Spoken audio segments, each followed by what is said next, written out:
My dudes, what is up? Welcome to my tiny house and welcome to my channel.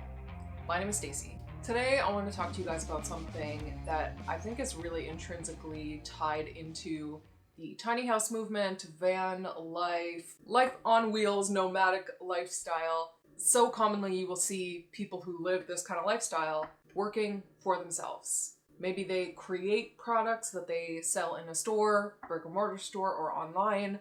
There's some sort of service-based business like coaching, consulting, yoga, teacher, whatever it is, they are their own boss, and working from different locations kind of gives them the flexibility and the freedom to be able to do that. For any of you who don't know, who haven't been following my channel for very long, if you're new here, I was running my own business. So I worked most of my career as a web developer.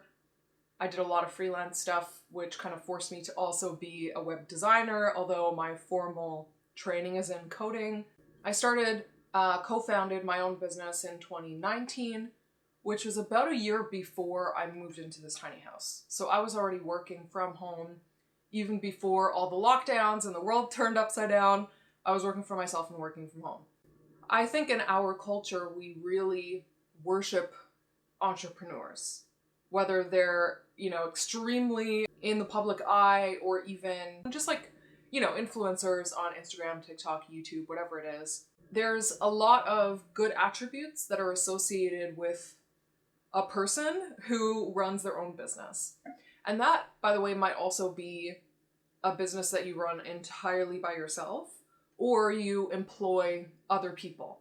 You hear so many times that, oh, this person is great because they're providing job opportunities to other people. They're driven people, they're ambitious, they are risk takers. They take a lot of risk, which is very true, to, in many cases, leave or walk away from an opportunity that provided them with stability and security and are trying to pursue a different kind of life where they have more freedom, which I'll also get back to. So what I really want to talk about in this video is the pros and cons of working for yourself, being an entrepreneur. Why, like so many other things, just like tiny house life, I think it's overly idealized and romanticized and is not in reality what it appears to be on social media. So I am going to talk about all the downsides of it. And ultimately, the reason why I'm talking about this today is because I am going to be leaving my own business. So my co-owner, the co-founder, who's also my friend, we've been friends for 12 years. She is going to be taking the business on her own, but she's also actually pursuing other opportunities outside of what our business used to offer. I am going to be going back to the 9-to-5. And I want to analyze why that's not necessarily a bad thing for everybody. And every person is different. And also, the work environment that's going to work best for you is not going to be exactly the same your whole life. And so I want to make room for a lot of nuance here. I'm not trying to argue in this video that being an entrepreneur is better than working for an employer. And I'm not trying to argue the opposite either. If you are in this state of change yourself, maybe you'll be able to relate to some of the things that I'm saying. As always, I love to read your comments and hear from your perspective and your personal experience. So I want to start with the pros. One thing that is hugely important to me, it's a big value, is the freedom of self-expression. I am extremely, extremely lucky. I worked in an office where we really had no dress code, which to me didn't mean wearing sweatpants and t-shirts. I'm not that kind of person. I love to adorn myself, usually in a very loud and bold way.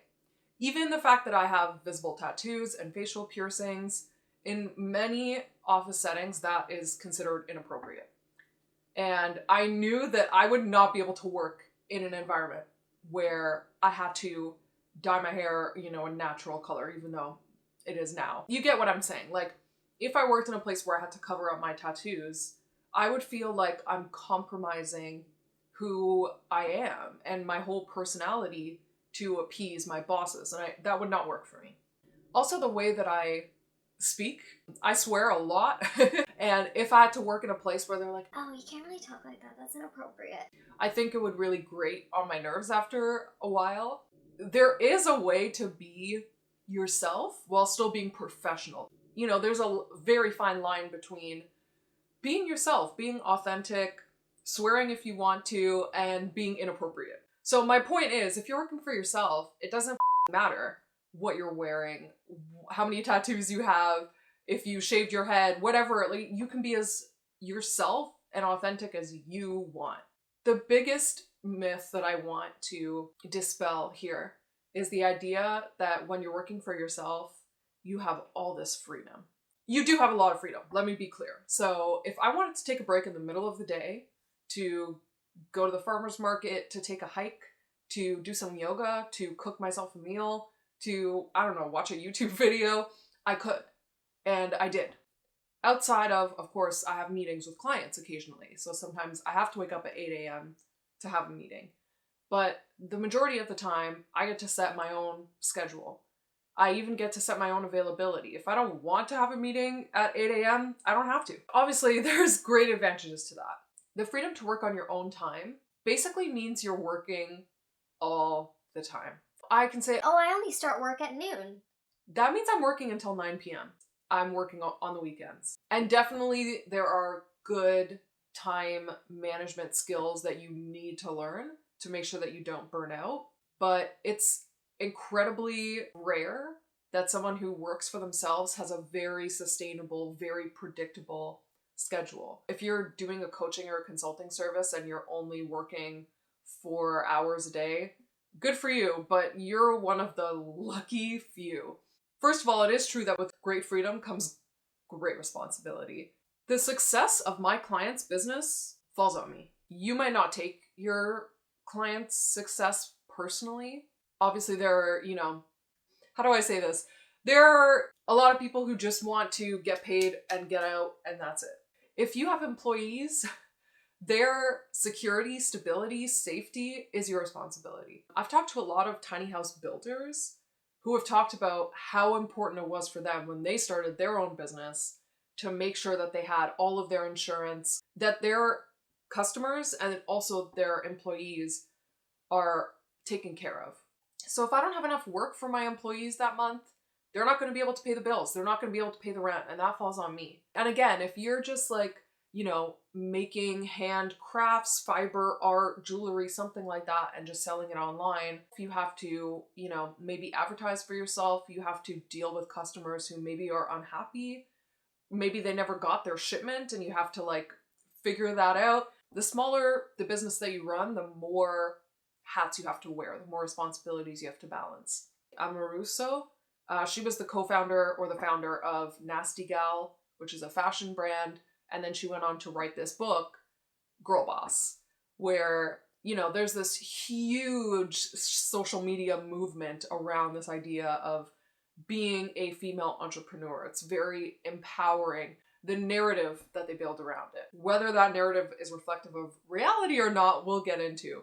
There's this whole quote unquote community of women-run businesses that people want to support. Look, misogyny exists, right? I've worked with many men who are extremely condescending, inappropriate. Over the course of running this business, we have had many men who approach us from a business perspective, but just wanted to get a date with my co-founder. She was always so professional in the way that she handled it.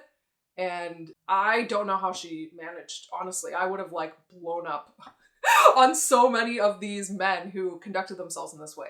But I'll also say that, again, regardless of your gender, you're going to have people who don't respect, who don't value you, who are condescending sometimes. One thing that I forgot to touch on here, when you enter these all-woman co-working spaces or networking events or even online communities like Slack groups, Facebook groups, it's very cliquey. It feels like you were going to high school all over again.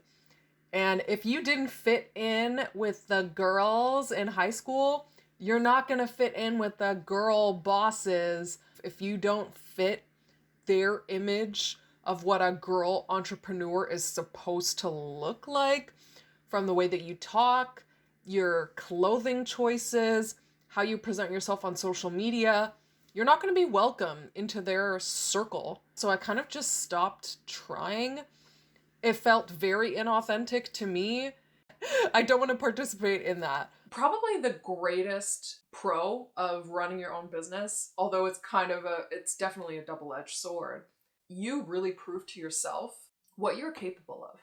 There are so many meetings that I've been in that were so cringy. I've had clients break down crying in meetings. We've been like harassed, people who are texting you and calling you at all hours of the night, demanding things completely unreasonable, asking you to do work for them for free. When you turn them down, they get very upset about it. And you have to handle yourself professionally. You have to think that this person might give me a review on Google or Facebook that can destroy my reputation. You're finding an amicable resolution. You have to resolve a lot of disputes. If you have employees and they get into a fight with one another, you are going to put yourself to the test over and over and over again. You are going to be constantly learning new things. You're constantly fighting for your own survival, literally. So you become incredibly resilient. One of the things that Emma Russo mentioned in her Girl Boss book is that she ran her business for about 5 years until it started to become very successful and very profitable. And what I was telling some of my mentors who also run their own businesses, I was kind of done with the entrepreneur, with running my own business. You're only in your first 3 years. That's normal. And if you just push through for another 3 years, all of your hard work will pay off.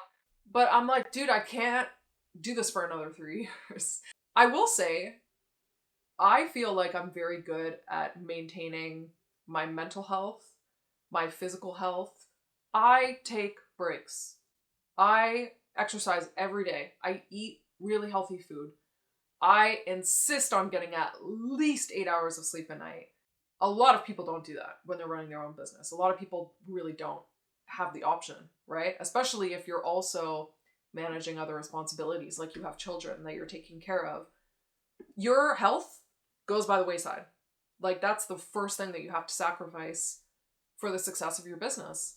It's great to be an entrepreneur, and I applaud you because I know it's so hard. There's no black and white answer to this.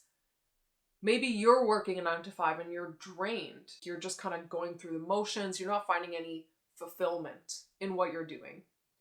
And you're dreaming of, quitting and starting your own business, doing what you're passionate about. If that's the case, that's awesome, dude. Do that. Like, I highly encourage you to do it.